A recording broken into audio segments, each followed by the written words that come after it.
Previously on Ballz. Where are you at the moment? How heavily travelled cricket one? That's once again back. Let me kill our video again. Yeah, we can hear. I've killed our video, so don't panic. Just so we can hear you a lot better. Sorry, where are you at the moment? I'm still at my house in Victoria. Faf, we're gonna phone you because Skype link is very, very dot. So don't disappear. Stay on your picture. Just turn the sound off, and we'll give you a call on your cell right now, and then we can see you talking to us on the phone if you're watching. If not, then you'll be able to hear Faf a lot clearer. Faf du Plessis, where is he, Johnny?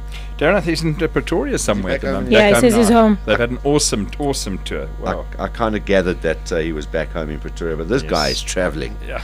Wow. And he's doing travelling. well. And he's going to be heading off to the UK pretty soon as well, I'm sure.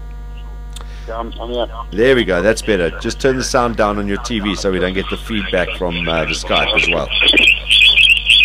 Jeez, you're killing my ears. There we go. Jeez, that's the most Thanks, positive Faf. feedback we've had. How's it going, buddy? You got me. Yeah, loud and clear. How you doing? Very good, thank you. Lovely to be back from awesome Zimbabwe. Laced with sarcasm. Can we read anything into that? That's your second trip in how many months? It's my second trip. I did about 22 days out of 33 days in Zim in the last month and a half, a long month and a bit. So ecstatic about that place. Do you get to go back again this year, Mr. du Plessis? Don't you go like fishing up in Kariba and stuff with your mates now and again? Unfortunately, Zim won't be seeing too much of me in the near future, but maybe next year. All right. So, I mean, you got probably the busiest schedule of any of our cricketers at the moment. I know you're probably parked off on your couch watching us knock over the Poms. 2:13 for 8 at the moment. Yeah, let me just show you exactly what I'm doing. Sometimes we get nervous when someone says that, but Yeah. I think it's pretty safe to say that we're getting a view of Faf's window, and there's Do you see the TV there? the big job. Just leave it on that. It's fine. Just leave that on there. Then we can We can just watch the Yeah, we cricket get from the your score. screens. we'll just watch the cricket while we talk to you. I don't know if we're allowed to. I don't know if we're allowed to actually broadcast this. Oh, that's cool. I thought I'm not bad to look at, Darren, but thanks.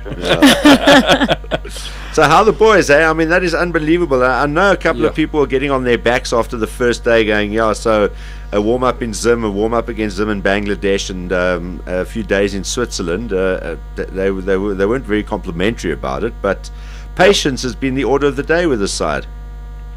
I think, there's always going to be, people criticizing the things they're trying to do. I mean, Gary's thinking behind it all was just to chill and have a nice team building in Switzerland. And obviously it's paying off. The guys look fresh, and hopefully they can get 2 more poles here.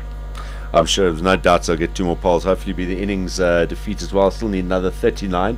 They've got Bresnan, who's been stuck on 2, or he's only on 2. He's been there for a while, and Swan has just come in as well. I mean, both of them can bat a little bit, but I think it's beyond them having any hope of winning this game unless they've got some kind of miraculous partnership going at the moment.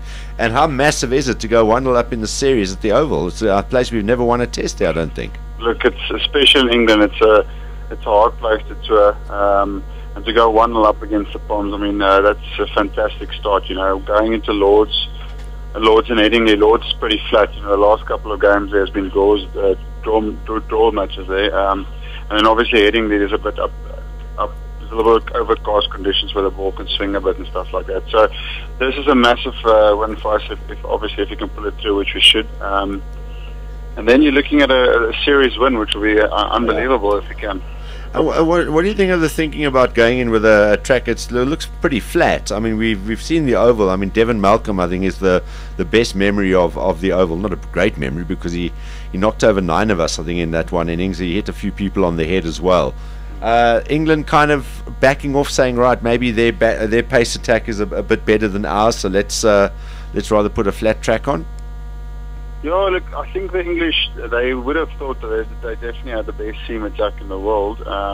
That's nice to see that the people are also questioning that now. They're already calling for Finn to be brought back into the team, So it's nice to see that they're actually questioning their team, because they actually have done very well, so it shouldn't be the case. But that's the English press, and obviously their supporters are very critical. Yeah, having a look at their attack, especially in that first inning, take nothing away from our knock, but I mean, when you look at their bowling attack, suddenly it looks very thin. Broad didn't look like he had any. It wasn't very effective. Well, I know that they're kind of taking a bit of pace off because of the state of the track, and it's more line and length type of stuff. They're not swinging it a lot. Anderson looks like Anderson from a few years ago, where he was ineffective, and they look like they've got no teeth. That's the thing, the bowling lineup is very similar. Now, I've also played against all of those bowlers in county cricket, and they're all roughly bowling at the same pace, 135s, 140s. Whereas I suppose Jimmy can swing the ball a bit more than the others, and that's why I suppose they're saying they want to get Finn in, because he just bowls a little bit quicker, and that's what we've got. We've got Dale who bowls quick and swings the ball, Morna that bowls quick and he gets that extra bounce. Yeah. And with Tahir obviously being a leg spinner, he offers you a little bit of a variety. Yeah, and Philander, who does bowl at that sort of 125, 130 pace, but on the button every time, another dimension. Don't forget about the world's best bowler at the moment. He just doesn't give you anything. So that makes our bowling attack so good. It's just a variety that we do have. And in Test cricket, that's exactly what you need. And it's not one bowler. Sorry, Simon. Before you, it's not one bowler backing up on another one all the time. First innings, Mornay gets 4. This innings, Dale's got 4 already. So everyone's helping themselves in different ways. Anyone can take big wickets in the side. Yes. Also, Carlos also does a great job for that bowling attack. He doesn't bowls heavy bounces and doesn't give much away.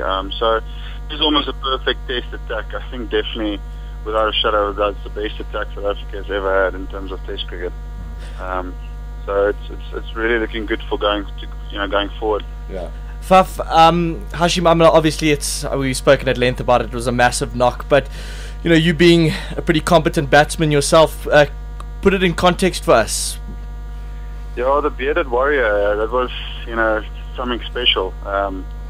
It's unbelievable, because I remember last time the South Africans went there, the English sang to Hashim, he's got his head on upside down and his beard. Jeez. So it's nice of him to go back there and to do that. Obviously 300 speaks for itself. You don't have to say too much about it to break that record. I always thought someone like him, is someone that can do it, because he's just got unbelievable mental strength. He never gets tired. And the thing that amuses me about Hashim is he doesn't sweat. I go through 4 or 5 pairs of gloves in a tournament. Hashim just uses 1 pair. He does literally not sweat. So to score 300 runs and not push 1 drop of bleed, that's a good effort. Yeah. Incredibly focused, and incredibly especially calm. during Ramadan. Okay, well, we know that he's not. Yeah.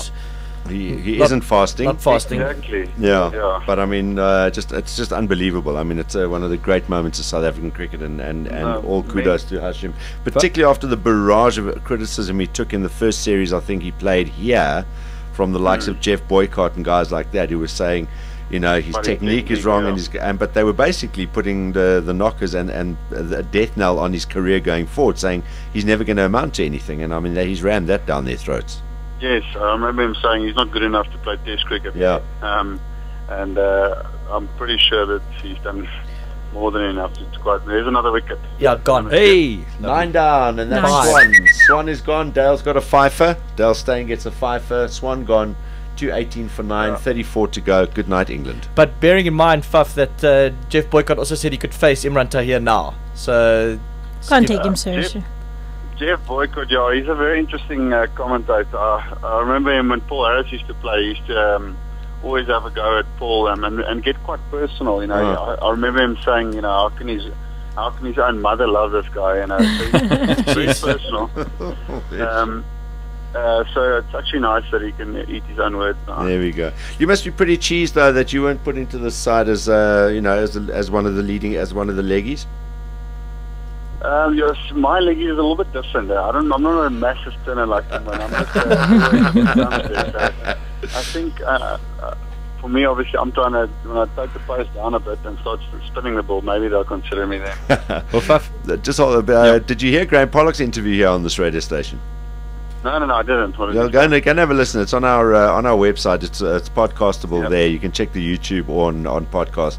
We had Graham here for an hour. We're chatting, and he had some nice things to say about you. And it wasn't provoked or pushed.